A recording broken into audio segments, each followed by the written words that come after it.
Il y a des chaises.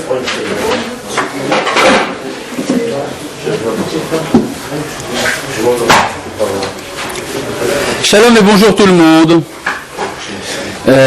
Nous allons aujourd'hui entamer une nouvelle étude sur un des textes fondamentaux de la pensée, de l'enseignement du Rav Kook. Pourquoi le Rav Kook ? Parce que le Rav Kook est un des piliers de la pensée d'Israël. Il est de ceux qui ont analysé les événements de notre époque et les mutations spirituelles profondes que nous traversons. Disons que, sans rentrer dans tout le détail de la vie du Rav Kook, qui il était, où est-ce qu'il a agi, nous allons simplement rappeler 2 points fondamentaux concernant l'époque dans laquelle il a exercé. C'est d'une part, c'est qu'il y a eu 2 changements très importants dans l'histoire du monde et l'histoire juive de son temps. Jusqu'à il y a 150 ans, la majorité du monde était reliée d'une manière ou d'une autre à une foi religieuse. À partir du milieu du XIXe siècle, une mutation s'opère et la laïcité, ce qu'on appelle en hébreu chilonut, devient très rapidement dominante. C'est un phénomène qui est vrai aussi bien dans le globe terrestre qu'au sein du peuple juif. Le fait est que la majorité du peuple juif aujourd'hui ne se définit pas comme ce qu'on appelle en hébreu dati, c'est-à-dire religieux. Un deuxième phénomène très important, c'est l'émergence de l'identité collective. Jusqu'à il y a 200 ans, pratiquement la majorité écrasante des hommes ne voyait pas plus loin que l'horizon de leur village. Pour des tas de raisons que nous n'allons pas analyser maintenant, l'homme a commencé à prendre conscience qu'il fait partie d'un mouvement collectif. Et ça a pris, disons, plusieurs formes. Par exemple, le communisme, le socialisme. Ça, si vous voulez, du côté gauche. Et du côté droit, eh bien, vous avez également l'émergence de l'esprit national, l'autodétermination des peuples. Ce phénomène se retrouve aussi bien parmi les nations que dans le peuple juif. Le peuple juif, à partir de la fin du XIXe siècle, inaugure un mouvement national, le sionisme, et puis il y a également une présence très forte du socialisme au sein de la société hébraïque. Et comme par hasard, il y a une sorte de convergence des 3 mouvements à la fois. Le peuple juif vit le moment du retour à sa terre. Ça se passe, c'est mis en action essentiellement, pas exclusivement, mais essentiellement par des sionistes, donc qui ont une identité nationale, qui sont chilonimes, et donc qui sont donc des laïcs, comme on dit en français, et très souvent également socialistes. Et donc cette convergence des 3 mouvements à la fois pose une interrogation: comment appréhender le problème? Bon, alors, vous connaissez tous la position du Rav Kook de ce point de vue-là. La position du Rav Kook est que c'est un phénomène très important qui est l'accomplissement, la réalisation des promesses prophétiques, mais ça demande une analyse extrêmement poussée. Le texte que nous allons étudier ici n'est pas à proprement parler un texte qui traite directement du sionisme. C'est un texte tiré du livre Oroth, Lumière, du Rav Kook. C'est un texte qui est une analyse de l'histoire. Voilà, c'est ce que va faire le Rav Kook ici. Il va analyser les grandes lignes de l'histoire de l'humanité et voir comment est-ce que le peuple juif insère son histoire au sein de cette grande histoire. Voilà. Qu'est-ce que nous signifions ? La raison pour laquelle le Rav Kook a jugé nécessaire d'écrire ce texte d'ailleurs, vous n'avez ici que la photocopie des 2 premières pages, enfin des 4 premières pages, mais en vérité c'est un texte beaucoup plus long. Nous allons l'étudier dans son ensemble, je pense, dans les semaines qui viennent. Inch'Allah. La raison, disons, accidentelle pour laquelle ce texte a été écrit, c'est parce qu'il y avait, du temps du Rav Kook, un écrivain, journaliste, du nom de Shai Horowitz, qui défendait des thèses qu'on appellerait aujourd'hui le postmodernisme. Ou pas vraiment, en tout cas plutôt du modernisme positiviste. Ce que disait Shai Horowitz, c'est que le peuple juif a rempli un rôle très important dans l'histoire, mais que ce rôle est fini. C'est-à-dire, nous avons fait ce que nous devions faire, nous avons transmis des valeurs à l'humanité, et bien voilà, c'est fini, on peut donc en finir avec le peuple juif, il n'y a plus qu'à disparaître. Petit à petit, sans violence, mais finalement, ça ne sert plus à rien. Voilà. C'était ça l'affirmation de Shai Horowitz. Le Rav Kook, évidemment, ne pouvait pas laisser ça il ne pouvait pas passer ça sous silence, et donc il a écrit tout un texte fondamental pour expliquer quelle est la nature de l'histoire, quel est le rôle du peuple juif dans l'histoire, et donc pourquoi nous n'avons pas fini notre rôle, et donc il n'est certainement pas question de disparaître. Voilà. C'est, si vous voulez, l'arrière-plan historique de ce texte. Voilà. Maintenant, la première partie du texte que nous allons étudier est difficile à comprendre. Par la suite, c'est plus facile, mais la première page est très difficile parce que la première page emploie des termes philosophiques. D'habitude, le Rav Kook parle en termes de Torah, mais ici, c'est pas exceptionnel, ça arrive plusieurs fois. Le Rav Kook juge nécessaire d'analyser l'histoire en se servant de notions qui ne viennent pas du judaïsme, justement, mais qui sont empruntées au vocabulaire de la philosophie moderne, en particulier celle du philosophe allemand Hegel, qui était très en vogue à l'époque, et le Rav Kook analyse l'histoire à la lumière des enseignements, de la pensée hegelienne. Mais vous allez voir tout de suite, c'est très vite, très transformé, ça est métamorphosé, et brusquement vous allez découvrir comment il s'agit ici d'une révélation des secrets de la Torah, parce que le Rav Kook, son ancrage intérieur n'est pas dans la philosophie, son ancrage intérieur, c'est dans la Torah, et plus précisément dans la partie secrète de la Torah, la Kabbalah. Voilà. Mais tout cela traduit dans un langage accessible, entre guillemets, pour des modernes, parce que même pour des hébraïsants, la langue du Rav Kook est extrêmement ardue. Comme a dit une fois le Rav Yehoshua Zuckerman, il faudrait traduire Oroth en hébreu. D'accord ? Donc il faut également le traduire en français, c'est un autre problème, mais il faudrait également le traduire en hébreu. Alors une petite introduction quand même, avant de rentrer dans le texte, pour savoir qu'est-ce que c'est que la pensée du philosophe Hegel, ce qu'on appelle la pensée dialectique, sur ce point précis seulement. Bon, il y a aujourd'hui quelque chose qui est considéré comme une banalité, mais qui a été, en son temps, quand elle a été formulée pour la première fois par Hegel, c'était considéré comme une grande nouveauté. La banalité en question, c'est que toute chose dans le monde peut être considérée comme thèse, antithèse, synthèse. Ça s'appelle une pensée dialectique. Voilà, il y a une dialectique qui se forme, une interaction entre la thèse et l'antithèse, et ça donne une synthèse. Voilà. Par exemple, si vous dites chaud, c'est une thèse. Ça invite immédiatement l'anti-chaud. C'est quoi l'anti-chaud ? Le froid. Eh bien, vous mélangez, ça donne le tiède, donc la synthèse. Voilà, vous avez compris. Eh bien, toute l'histoire du monde, de l'humanité, l'histoire des hommes, eh bien, elle se passe de cette manière. C'est-à-dire, il y a des mouvements de civilisation qui sont des thèses, qui invitent l'antithèse, et après se font des synthèses.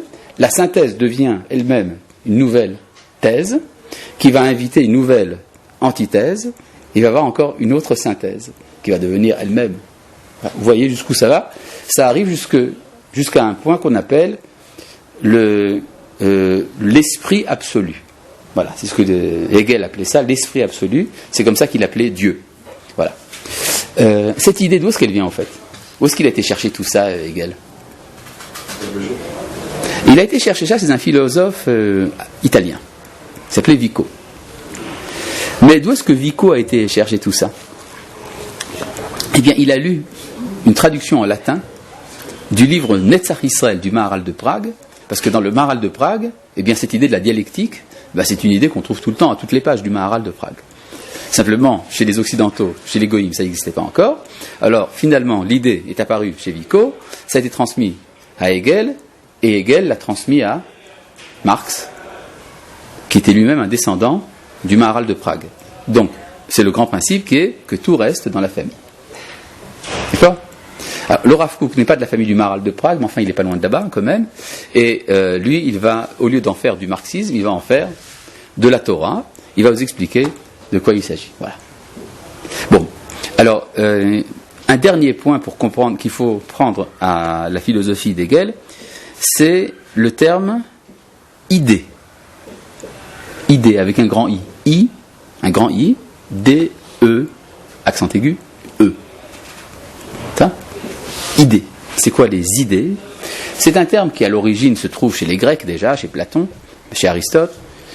Ce que ça veut dire, chez Hegel, l'idée, c'est une réalité suprême, absolue.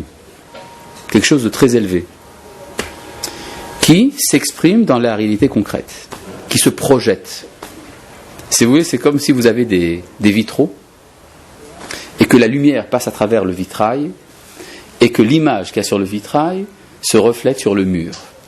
Eh bien, le mur, c'est notre monde, et le vitrail, c'est les idées, et la lumière, c'est l'infini. Voilà.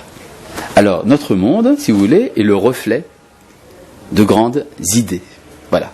Alors, il y a des idées. Bon, ça ressemble un peu à ce que les Mekoubalim, les kabbalistes, appellent les séphirotes. C'est pas exactement la même chose, mais ça ressemble.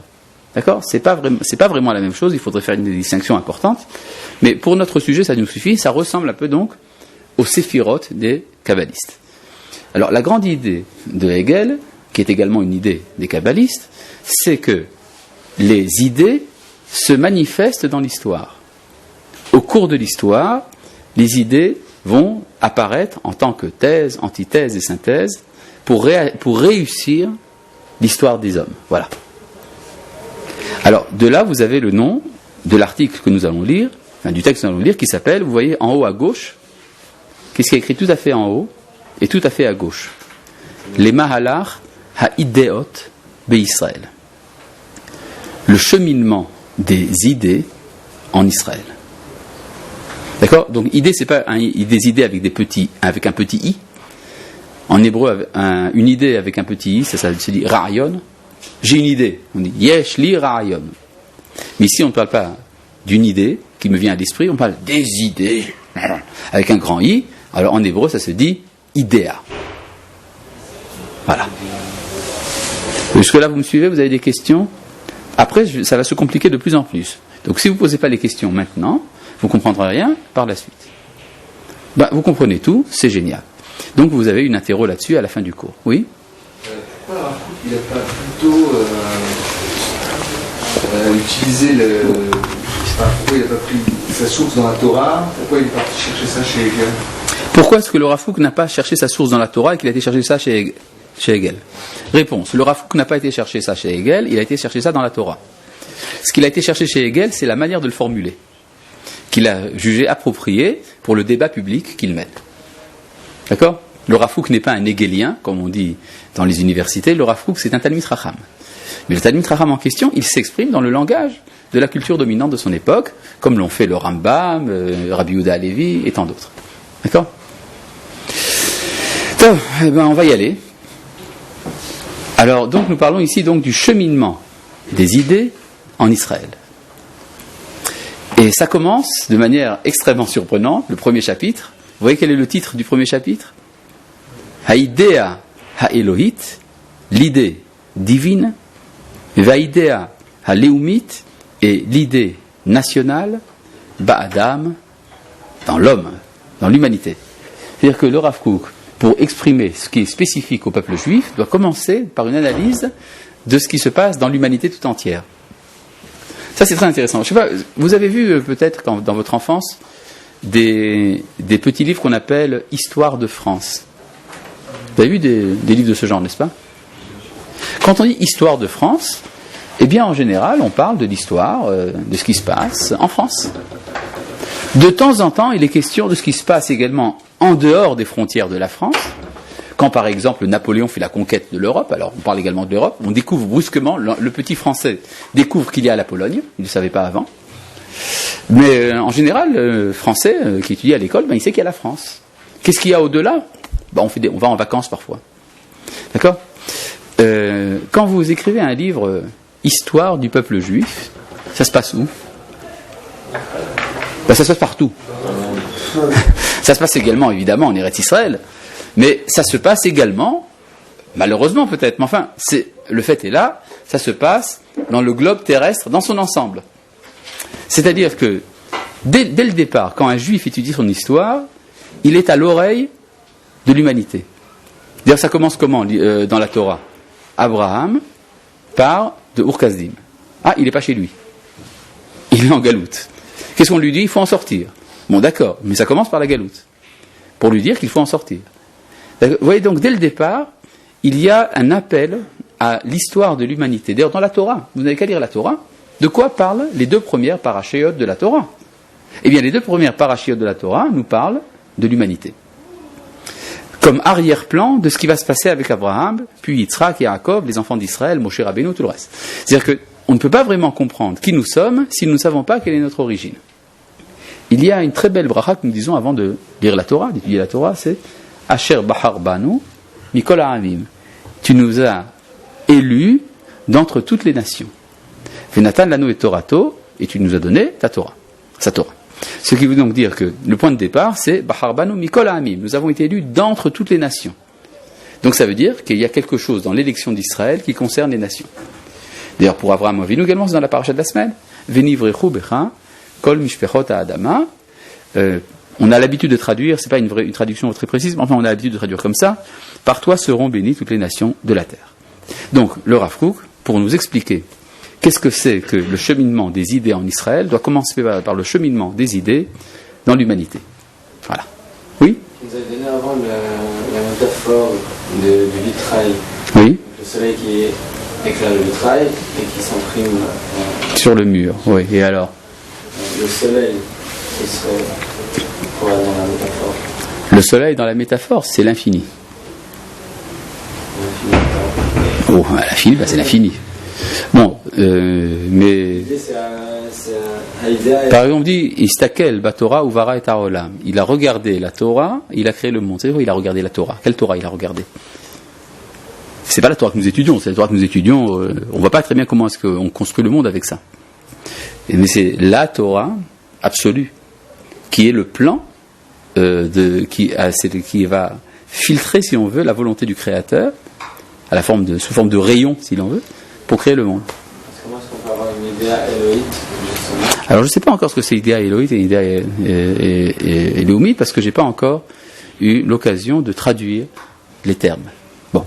Alors ce que dit le Rav, c'est qu'il y a fondamentalement, l'histoire est traversée par 2 grands courants. L'interaction entre 2 grandes idées.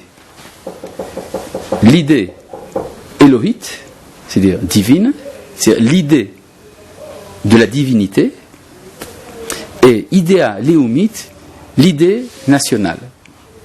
Alors, je vais tout de suite vous expliquer de quoi il s'agit, parce que c'est pas très clair. Les 2 idées en question, c'est quoi? Mais ça voudrait dire qu'il y a... c'est que l'homme a une tendance à sortir de lui-même. N'est-ce pas? Nous ne vivons pas en vase clos. Par exemple, les chats, eux, n'ont pas de vie de société à proprement parler, encore moins les lézards, n'est-ce pas? Mais les hommes ont une vie de société, ça se trouve également chez certains animaux, ce qui fait que chez l'homme, il y a également la conscience qu'il y a quelque chose qui le dépasse. Alors il y a 2 manières de se dépasser. Soit de se dépasser absolument, c'est-à-dire de rencontrer l'infini, c'est ça qui va créer l'idée de Dieu chez les hommes, c'est-à-dire la conscience qu'il y a une idée divine. Et puis il y a également une manière de se dépasser en vivant en société, ce qui va donner également les peuples, les nations.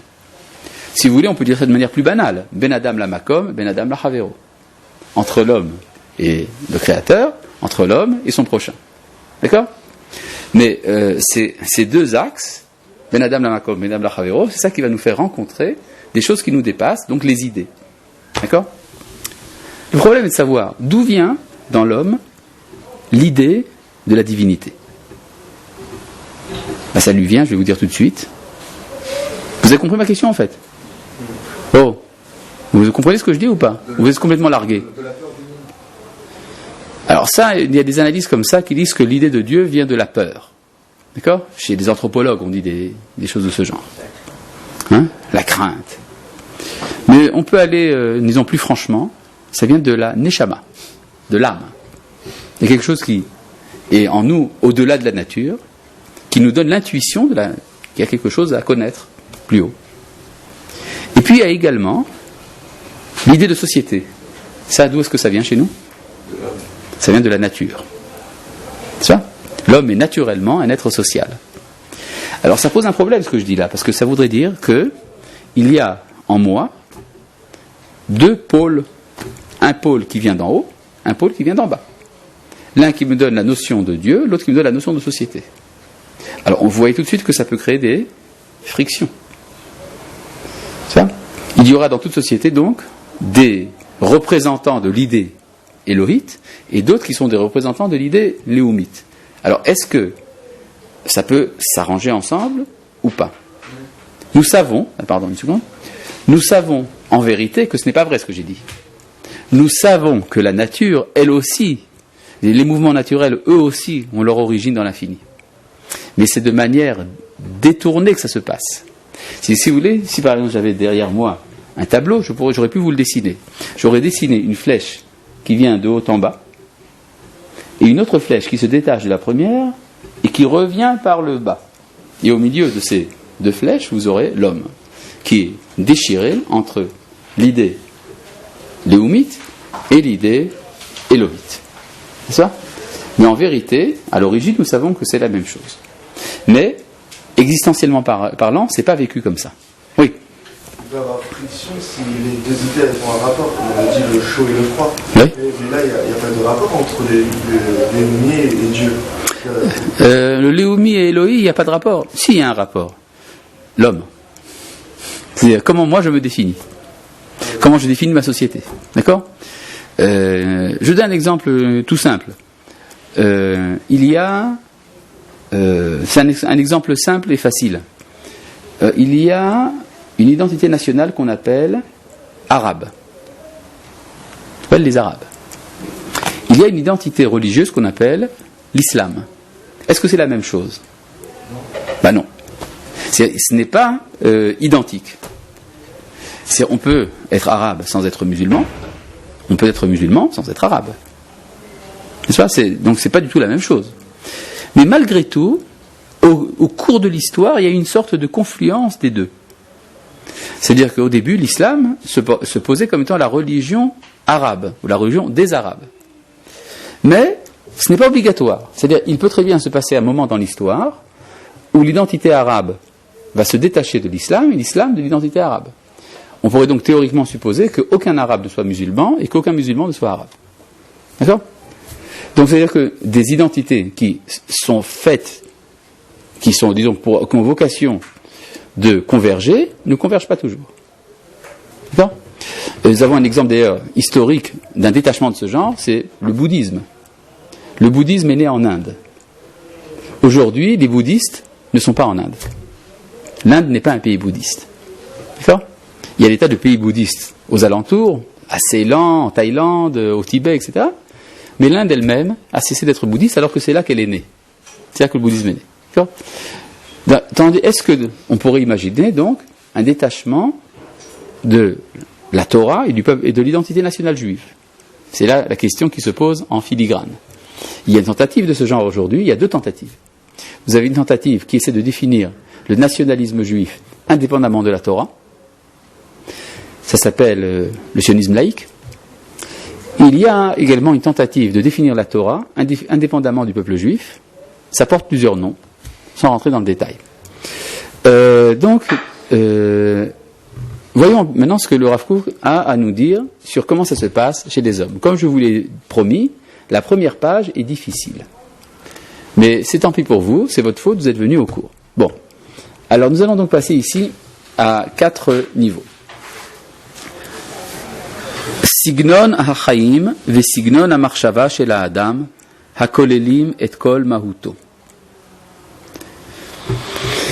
Le mode de vie et le mode de pensée de l'homme, qui comprennent toute son essence. Vous avez compris ? C'est tout bête.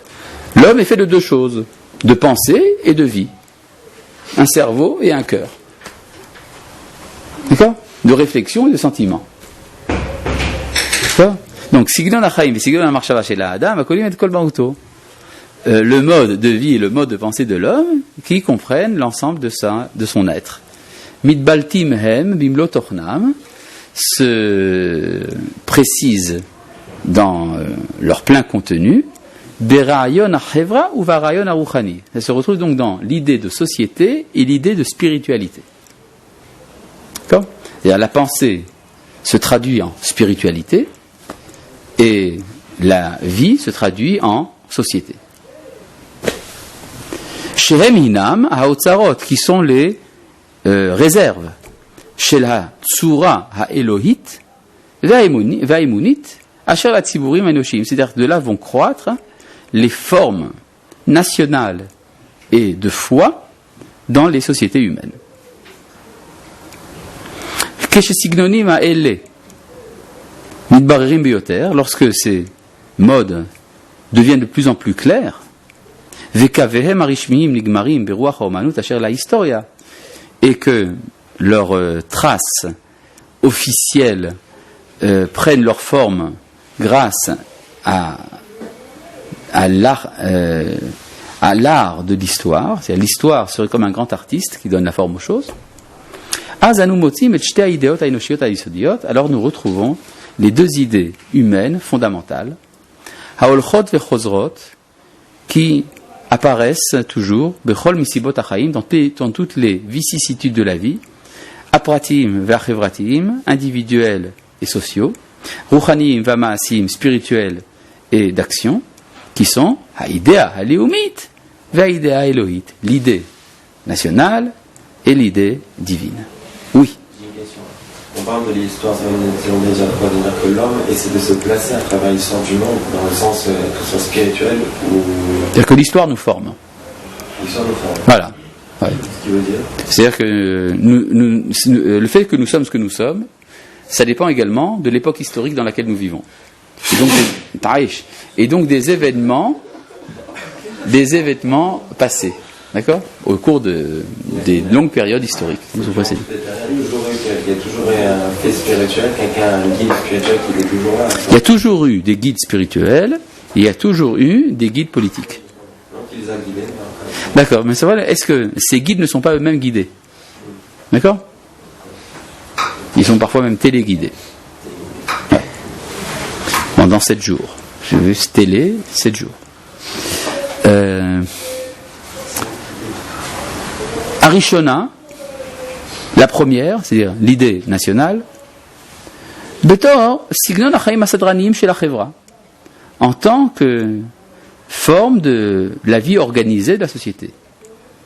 Ve'acharona, et la dernière, c'est-à-dire l'idée élohite, Betor, Signon Amarshava chez la Rayon Aruchani, ce qui met en forme la pensée de l'idée spirituelle. Et si nous essayons d'être encore plus précis, ou et de faire des limites, selon le mode le plus habituel, quand on les voit dans un système de parallèle, nomar, nous dirions, à regesh haleumi ve'adea ha'elohit, le sentiment national et la pensée divine. C'est-à-dire, en cas normal, l'appartenance à une nation, c'est quelque chose qui relève du sentiment. Et la connaissance de Dieu, c'est quelque chose qui relève de la pensée. D'accord ? Qu'est-ce qui est plus élevé dans l'homme, le sentiment ou la pensée ? La pensée. Donc, évidemment, les choses divines sont dignes de trouver leur réceptacle dans la pensée, tandis que l'identité nationale, elle doit trouver son réceptacle dans le sentiment. Oui. pour ça que c'est plutôt le contraire. Oui, pourquoi c'est le contraire? Quand? Aujourd'hui? Parce que les sentiments, c'est transcendantal, c'est au-dessus de la pensée. Alors que la pensée elle réfléchit, donc elle est limitée. Ah! C'est-à-dire que le sentiment est transcendantal, donc il dépasse la pensée, et je reprends ta question. Tandis que la pensée, elle est limitée. Oui, c'est vrai ce que tu dis.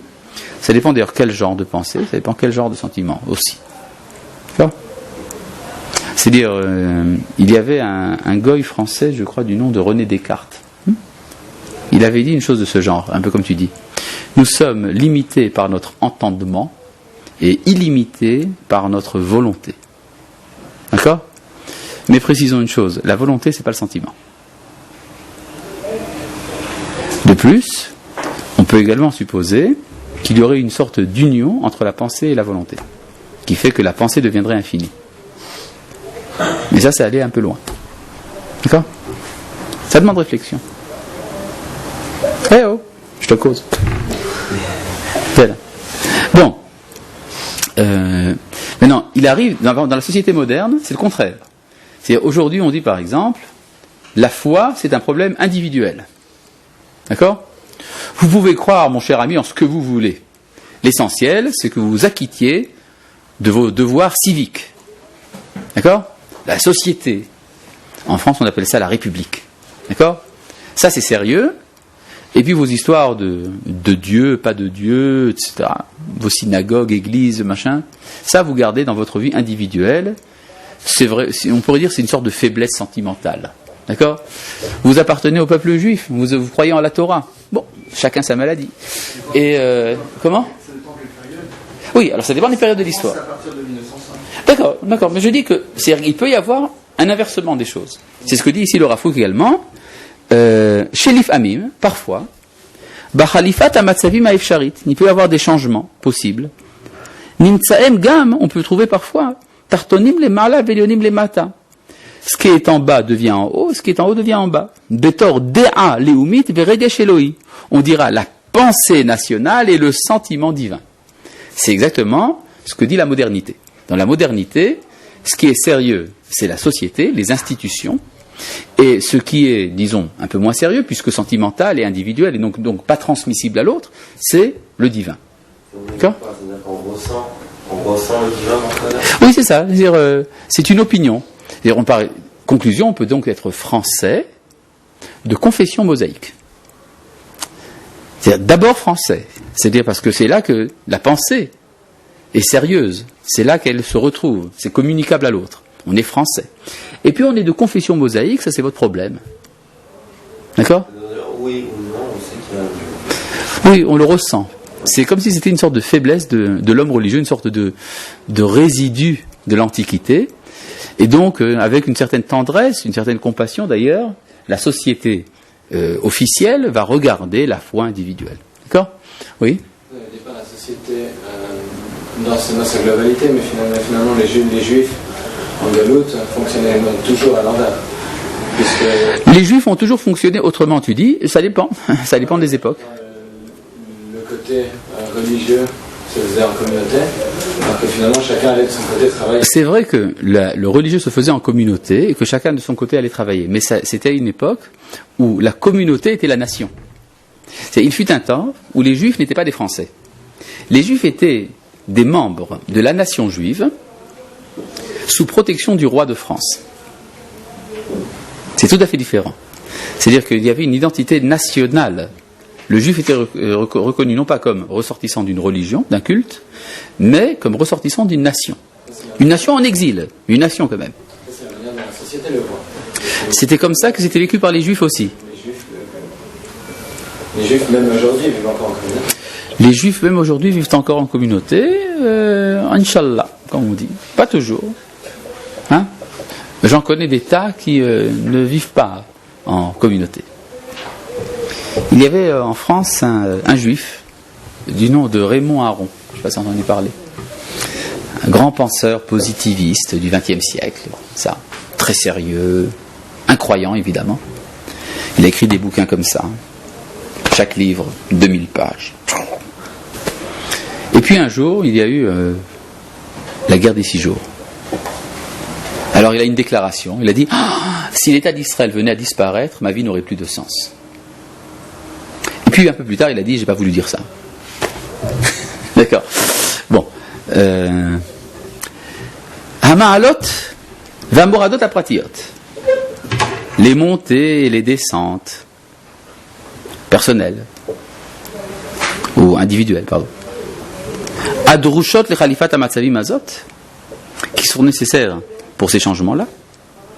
Hinan gamhen sibot nechonot, sont également des causes disponibles. Filifamim gam toladot nemanot, et parfois des résultats évidents. Les ermé chaim kabirim, de courants de vie très puissants. Bimtsiut uvepeula, dans la réalité et dans l'action. Qu'est-ce qu'il dit ici le Rav Kook?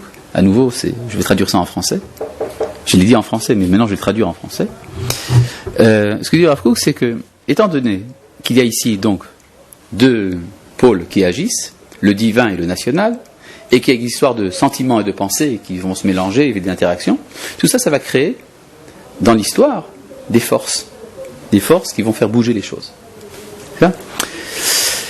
Chez Rishita Mikeret Biyichud Bechaya Chevra Kolelet, dont l'influence se fait sentir essentiellement dans la société dans son ensemble, Ve'ashpa'atam Olechet Ve'shofat, mais dont l'influence se fait ressentir finalement, Adlema Makechaya Yarid Oter Pnimim, même dans la vie de l'individu la plus profonde.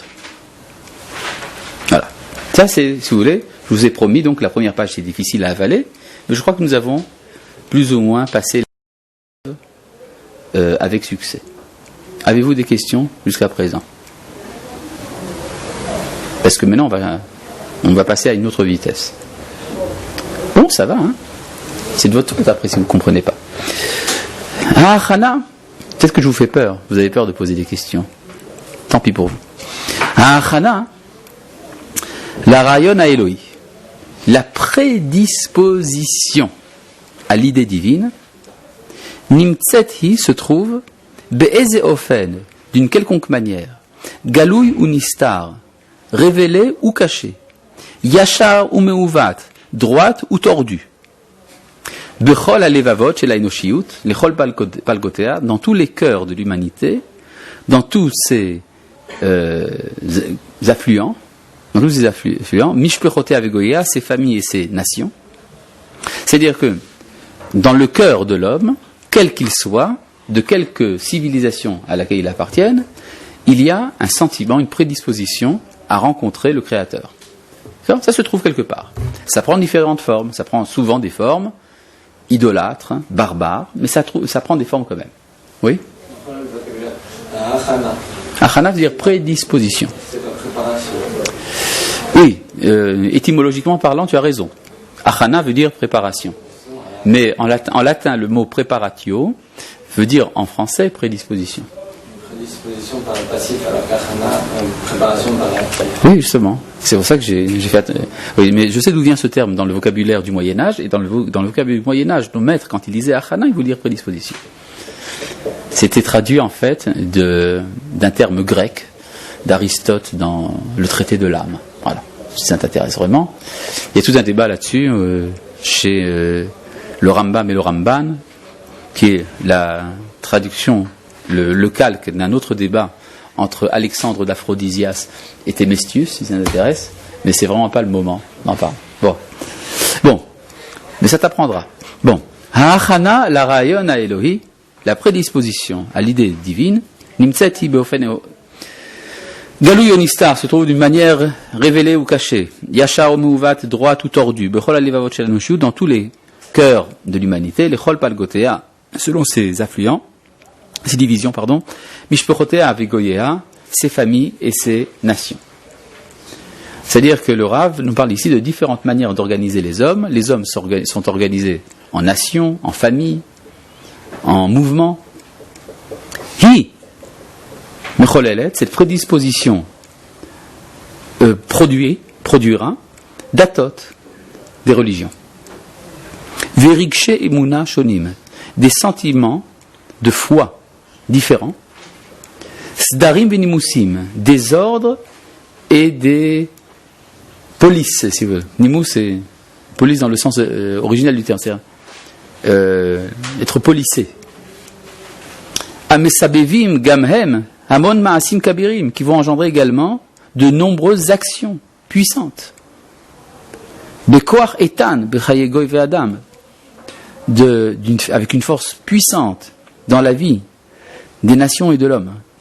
Besidre achevra, dans l'ordre de la société.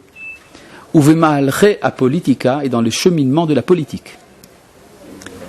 Rokmim veorgim beseter uvegalouy, il tisse et brode, il brode et tisse, plus précisément, il brode et tisse en secret et ouvertement. Alilot noraot, de grandes aventures, les encheker, insondables, beruach ha'adam, dans l'esprit de l'homme, uve mahut, taore chayav, et dans l'essence des attributs de sa vie. Donc, il y a des idolâtres, il y a des superstitions, il y a des tas de foi, de religion. Tout ça, ça existe. Et ça existe, et c'est également actif. Ça fait bouger les hommes.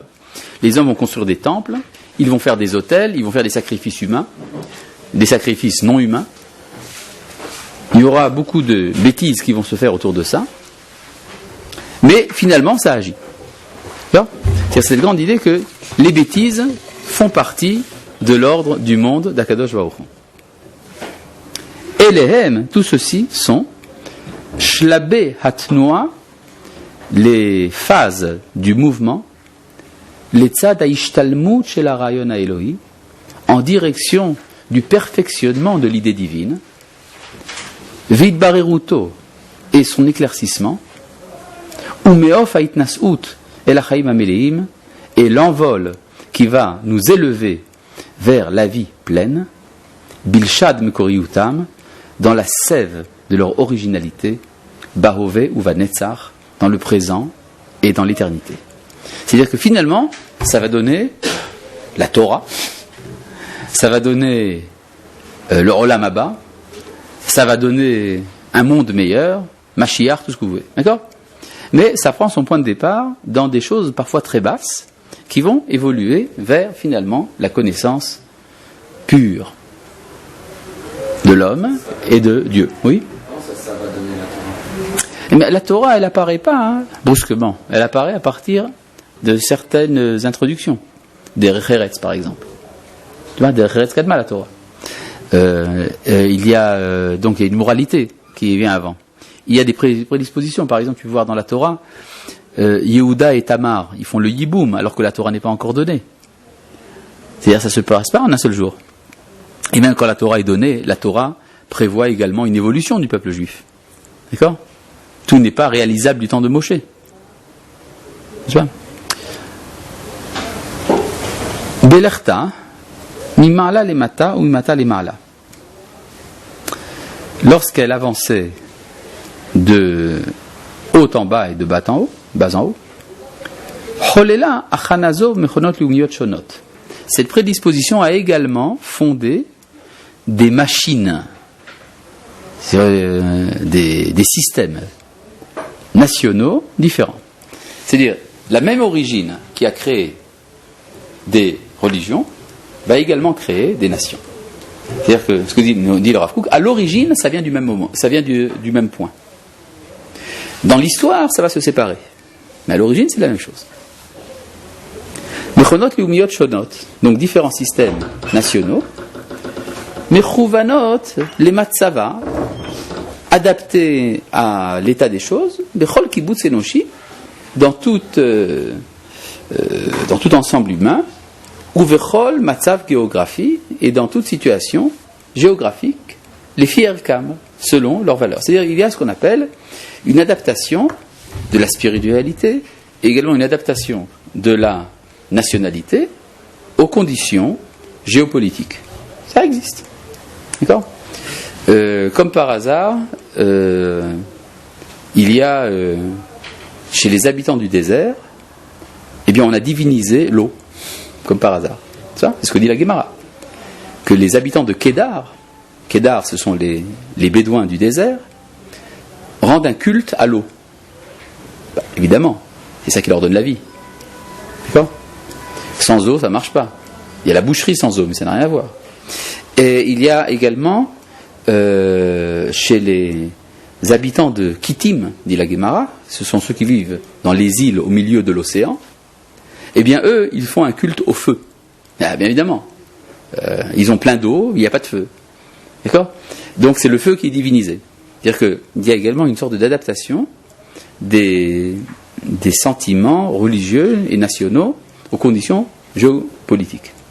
Également à l'histoire, par exemple, vous savez qu'il y a aujourd'hui dans le monde 2 grandes religions dont vous avez peut-être entendu parler, qu'on appelle le christianisme et l'islam. Vous avez entendu parler ? Le christianisme s'est répandu essentiellement dans l'Occident, c'est-à-dire chez les héritiers de Rome et des tribus germaines, les barbares. L'islam s'est répandu essentiellement chez les peuples d'Orient. Est-ce qu'il y aurait une raison à cela ? Ben, la raison est très simple. C'est que chacun, c'est ce que dit le Maharal, adopte ce qui lui manque. On est en admiration devant ce qu'on n'a pas. Et le christianisme est une religion de quoi ? Ils disent d'amour, je crois, n'est-ce pas ? Pour ceux qui ont entendu parler de ça. Tu n'as pas entendu parler du christianisme ? Bon, eh bien ça existe. Le christianisme dit que Dieu est amour, qu'il n'y a que l'amour, etc. Et on peut comprendre que chez les héritiers de Rome, ça a été une révolution. C'est-à-dire, à Rome, il y avait le droit romain, avec sa violence, avec son formalisme, avec, disons, cette tendance qu'avaient ces peuples-là à faire fi de la vie humaine. Alors, pour eux, faire teshuva, c'était adopter l'amour. Tandis que chez les peuples d'Orient, le problème était tout à fait différent. C'était l'affectivité exacerbée. Ce qui amène chez nous, ce qu'on appelle chez nous la débauche. La débauche, le vol. Et donc pour eux, faire teshuva, c'était adopter une religion qui leur enseignait la midat ad-din, la rigueur. La rigueur au niveau de la pudeur des femmes, au niveau du vol, la répression du vol de manière violente, puisqu'on coupe la main des voleurs. Et donc vous voyez qu'il y a une adaptation de l'être, de la société, l'être de la civilisation, au contenu spirituel qu'il va recevoir. Et nous, au fait, c'est quoi l'idéal des Juifs ? L'unité, n'est-ce pas ? Pourquoi ? Parce que notre tendance naturelle, c'est la marloquette, n'est-ce pas ? La discorde. Alors, vous avez 2 Juifs, donc vous avez 3 opinions, et donc l'idée d'unité chez nous est très forte. Nous comprenons ce que ça représente, étant donné le problème que ça nous pose. D'accord ? C'est ce que dit le Maharal de Prague dans Netzach Israël au 2e chapitre. D'accord ? Pour ceux qui ont besoin de sources, pour vérifier que je ne dis pas n'importe quoi. Bon. Donc, où est-ce qu'on en était ? Ah ben oui, voilà. Himatzat Tamid, elle a toujours trouvé. Et elle est marchirim chomriim, des ustensiles matériels. Shekvar ispiku lechonen et zechomer a fait, les fachot, les tarsis amami, qui ont pu faire une sorte de substrat encore faible pour créer une vie de peuple. Validé Ashpaata Eliona nous pra Nishmat Chaim Boto Golem. Et par son influence suprême, elle a insufflé un souffle de vie dans ce, comment on dit en français, un golem. Un golem, oui, en français ça se dit. C'était à l'état brut, quoi. Voilà. Dans cette chose à l'état brut. C'est-à-dire, il y a une sorte de corps. Vous avez l'image ici du corps et de l'âme, n'est-ce pas ? C'est-à-dire, il y a une société qui forme une sorte de corps, un début de société, même une tribu, un début de société, et puis il y a une idée divine, même sous forme d'idolâtrie, qui est insufflée, floup, et ça vous donne un corps et une âme. C'est comme si c'était un grand homme, la société. Voilà. Achefet, Sameret, Saomanut, les désirs,